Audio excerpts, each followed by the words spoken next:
Welcome to Have You Read It, the channel where we bring books to life, one summary at a time. Whether you're here for self-help, personal growth, or business inspiration, there's something for everyone. Today we're exploring The Trusted Advisor, a book by David H. Maister, Charles H. Green, and Robert M. Galford.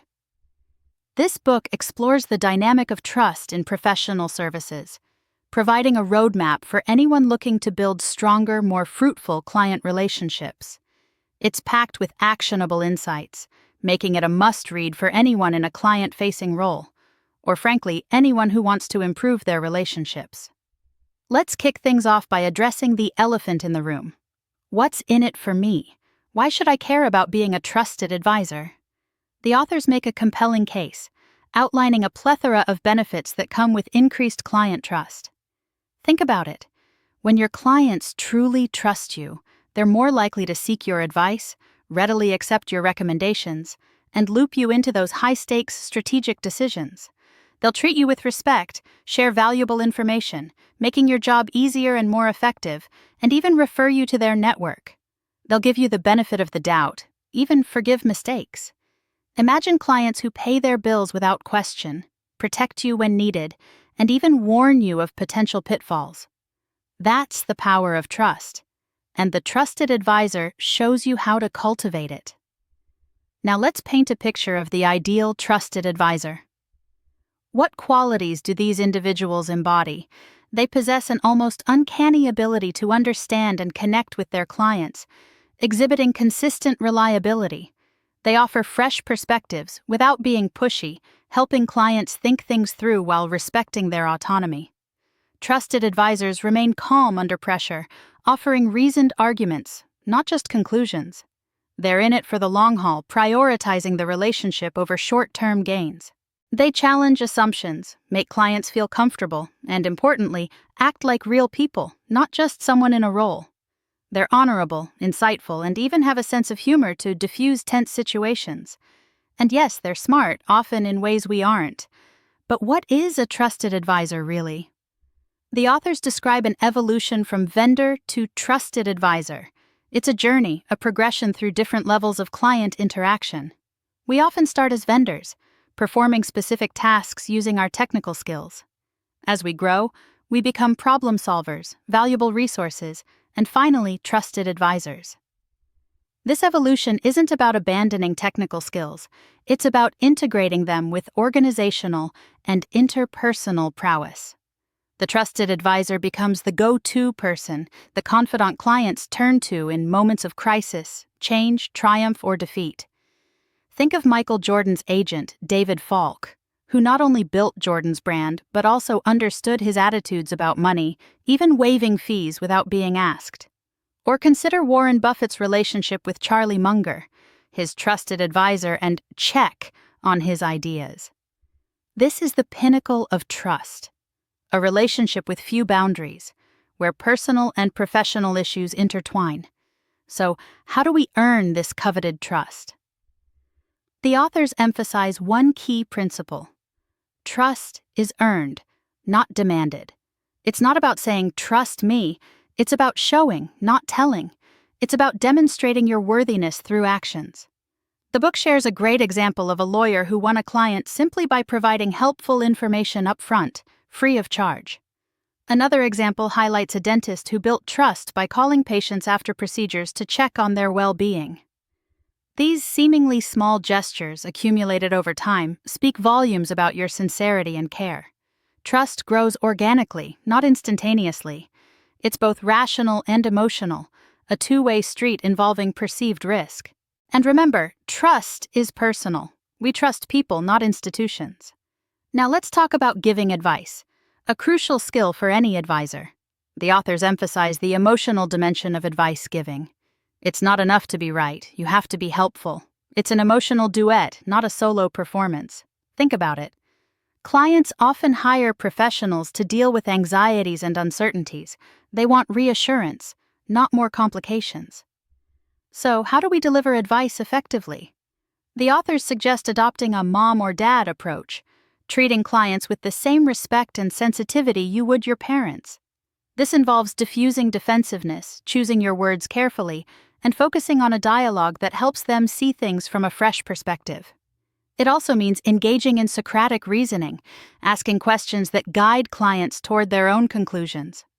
Remember, influencing a client is about helping them feel like the solution was their idea, or at least their decision. Moving on to relationship building, the third core skill of a trusted advisor.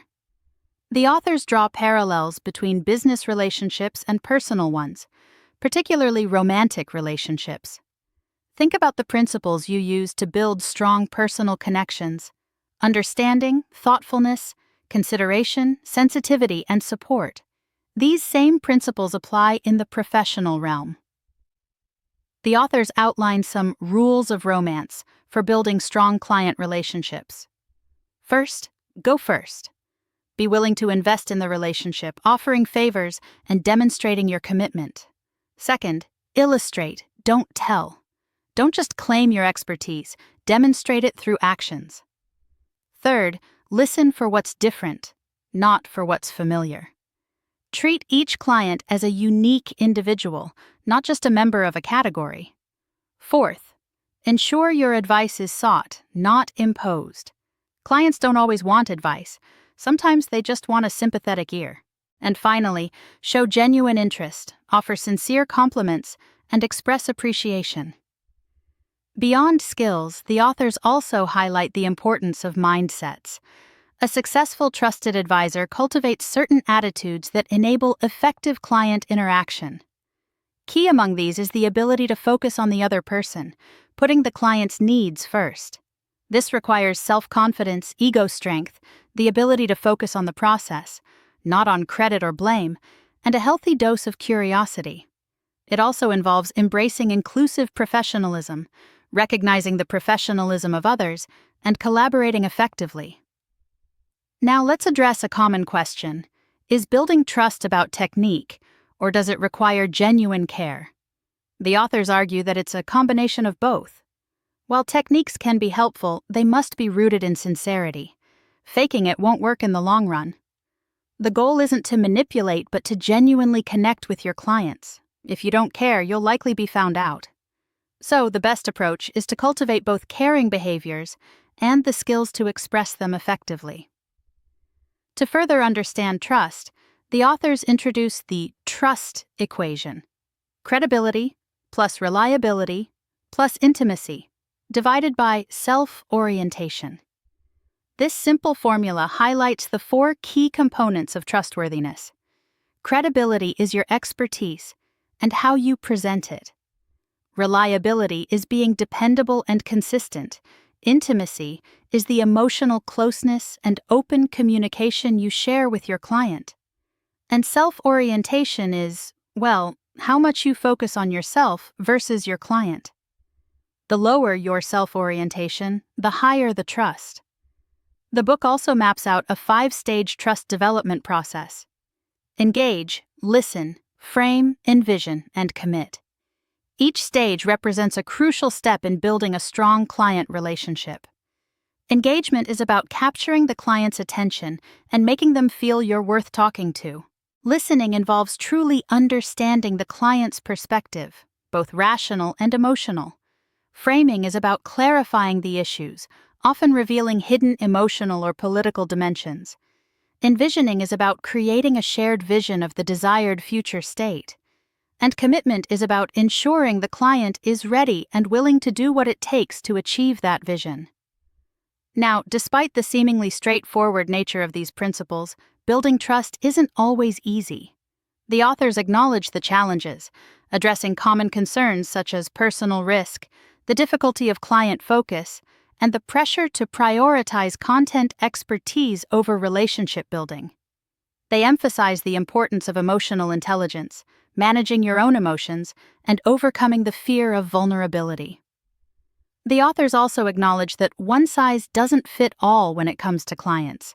They offer guidance on dealing with different client types, from the "just the facts, ma'am" client to the "you don't understand" client. They encourage adapting your approach to suit each individual's personality and communication style. To illustrate these principles in action, The authors even draw on the fictional character Lieutenant Columbo. Columbo's unassuming demeanor and genuine curiosity disarm his suspects, leading them to reveal crucial information. This highlights the power of setting clients at ease, letting go of the need to impress, and focusing on truly understanding their perspective. The book also provides specific guidance on building trust during different stages of the client relationship. It emphasizes the importance of integrating sales and service, demonstrating value upfront, and managing client expectations. It also highlights the value of staying in touch, re-earning trust away from the current assignment, and navigating the complexities of cross-selling. Cross-selling, in particular, is presented as a relationship-building challenge, requiring careful attention to the dynamics of trust between all parties involved. Finally, the authors offer a quick impact list for gaining trust. This includes practical tips like actively listening, empathizing, noting client feelings, building a shared agenda, taking a point of view, and even taking personal risks. It also emphasizes the importance of asking great questions, giving away ideas, returning calls promptly, and managing your own emotions. So, to wrap up this exploration into The Trusted Advisor, let's distill the main takeaways and easy-to-remember heuristics. Trust is paramount. It's the foundation of successful client relationships and the key to unlocking a multitude of benefits.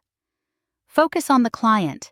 Shift your focus from yourself to your client, genuinely caring about their success. Show, don't tell. Demonstrate your trustworthiness through actions, not just words. Master the trust equation. Strive for high credibility, reliability, and intimacy while minimizing self-orientation.